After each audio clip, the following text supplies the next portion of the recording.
प्यारे बच्चों, नमस्ते, गुड इवनिंग। अब शाम का समय हो रहा है। सोचे चलते चलते फिर आपको कुछ दूं। तो आपको कल मैं बताया था एक्सटेंसिव फार्मिंग, इंटेंसिव फार्मिंग, और हम लोग क्रॉप्स पैटर्न में पढ़े हुए हैं कि 3 तरह के सीजन के अनुसार फसलें होती हैं। रबी क्रॉप्स, खरीफ क्रॉप्स, जायद क्रॉप्स। रबी क्रॉप्स के बारे में मैं बताया हूँ आपको, खरीफ क्रॉप्स के बारे में बताया हूँ, और जायद क्रॉप्स के बारे में बताया हूँ। आप ये जानते हैं कि खरीफ क्रॉप्स हम लोग मानसून आने के समय लगाते हैं फसल, और मानसून जब समाप्त होता है उसमें काट लेते हैं। मतलब लगभग अक्टूबर नवंबर के महीने तक कट जाता है सब, जिसमें धान और भी बहुत सी फसलें होती हैं, मक्का है, ये सब होती हैं। और उसके बाद आता है रबी फसल। रबी फसल में आप जानते हैं कि यह हम कब बोते हैं, तो नवंबर दिसंबर महीने में बोते हैं और अप्रैल तक काट लेते हैं। अप्रैल और मई तक काट लिया जाता है इस फसल को। तो उसी के क्रम में मैं आपको बताना चाहता हूं कि अभी नवंबर का महीना चल रहा है। हमारे किसान जो हैं खेती करना शुरू कर दिए हैं, किसका? रबी फसलों का। तो आप देखेंगे कि रबी फसल है, और ये आप देखेंगे गेहूं बोया गया। किसान जो गेहूं बोए हैं, इधर जो आप देखेंगे ये मस्टर्ड है। ये क्या है? मस्टर्ड है, जिसको हम लोग सरसों कहते हैं। ये बोया गया, अभी छोटा है ये। उसी का बड़ा रूप आप देखेंगे यहाँ पर है।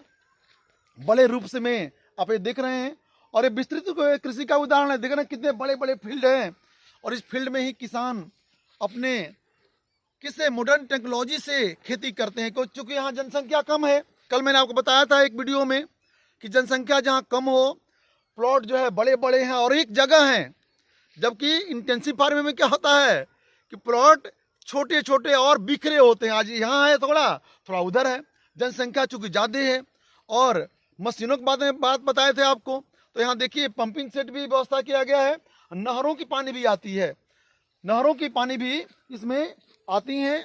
और इससे जो है किसान उन सब चीज़ों का क्या करता है? सिंचाई भी करता है। तो सिंचाई की व्यवस्था अब मैं आपको बता रहा हूँ। बताया हूँ आपको क्या? Geographical conditions for the rabi crops. आप जानते हैं कि रबी क्रॉप्स के लिए, फसलों के लिए भौगोलिक दशाएं क्या होती हैं। तो आप ये भी जान रहे हैं कि मिट्टी उपजाऊ होनी चाहिए, और मिट्टी उपजाऊ नहीं है भी है, कम ही उपजाऊ है। चाहे वो एलुवियल सॉइल हो, चाहे ब्लैक सॉइल हो, वहाँ पर भी कर सकते हैं। ब्लैक सॉइल में कर सकते हैं, केवल हम कॉटन ही बोएंगे ऐसी बात नहीं है। इस एरिया में भी कॉटन बोया जाता है, जैसा कि कल मैंने आपको बताया था। तो पहला तो मिट्टी हो गया। जहाँ तक वर्षा की बात है, रबी क्रॉप्स के लिए अधिक से अधिक वर्षा 75 सेंटीमीटर होनी चाहिए। और वर्षा अगर नहीं हो रहा है तो उसके लिए सिंचाई बहुत ज़रूरी है। जैसे आप देख रहे हैं ना कि पंजाब हुआ, हरियाणा हुआ, ये सूरतगढ़ का जो एरिया हुआ, यहाँ पर सिंचाई की बहुत अच्छी व्यवस्था है। जैसा अभी हमने आपको दिखलाया कि यहाँ नहरों का पानी तुरंत आ जाया करता है, किसान आराम से सिंचाई कर लेता है। और आप उधर देखेंगे, थोड़ा यहाँ से दूर दिखलाई पड़ रहा है, देखिए ट्रैक्टर, हार्वेस्टर, ये सब चीज़ों को क्या किए हैं? यहाँ रखे हैं। तो पहला तो हो गया सिंचाई की व्यवस्था। सिंचाई अगर 75 सेंटीमीटर से कम वर्षा होती है तो सिंचाई चाहिए। उसके बाद माने रेनफॉल जो है मानसून पर डिपेंड नहीं रहते हैं, जबकि कौन? हमारे जो इंटेंसिव फार्मिंग वाले हैं अधिकतर मानसून पर डिपेंड रहते हैं। अगला आप देखिएगा कि मजदूर, तो यहाँ पर मजदूरों की आवश्यकता तो है, लेकिन मशीनें ही सारे के सारे कार्य कर डालते हैं। और इसमें अभी मैंने बताया था रबी क्रॉप्स में आपको कि क्या क्या आते हैं। गेहूँ है, जौ है, व्हीट है, बार्ली है, ये मस्टर्ड है, सरसों है, चना है, मटर है, ये सब हम लोग बोते हैं।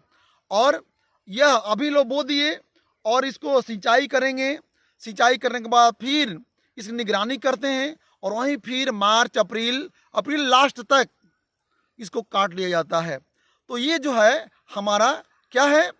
रबी क्रॉप्स का उदाहरण है। और इसी कारण से आपने देखा होगा हरित क्रांति आई अपने देश में। आज इतने बड़े बड़े जो फील्ड हैं, इसमें जो उत्पादन हो रहा है, किसान इतना खास हो सकता है। इसको क्या करता है? कैश क्रॉप्स के रूप में भी बेच देता है, भोजन भी करता है गेहूं से, और उसको कैश क्रॉप्स के रूप में बेच भी दिया करता है। और कल इतना ही नहीं, अन्य भी फसलों का उत्पादन यहाँ पर वो लोग कर लेते हैं। तो हमको उम्मीद है कि आप इसे और से समझ गए होंगे कि रबी क्रॉप्स क्या होता है, कब बोया जाता है, और आप जानते हैं कि रबी क्रॉप्स किन एरिया में बोया जाता है।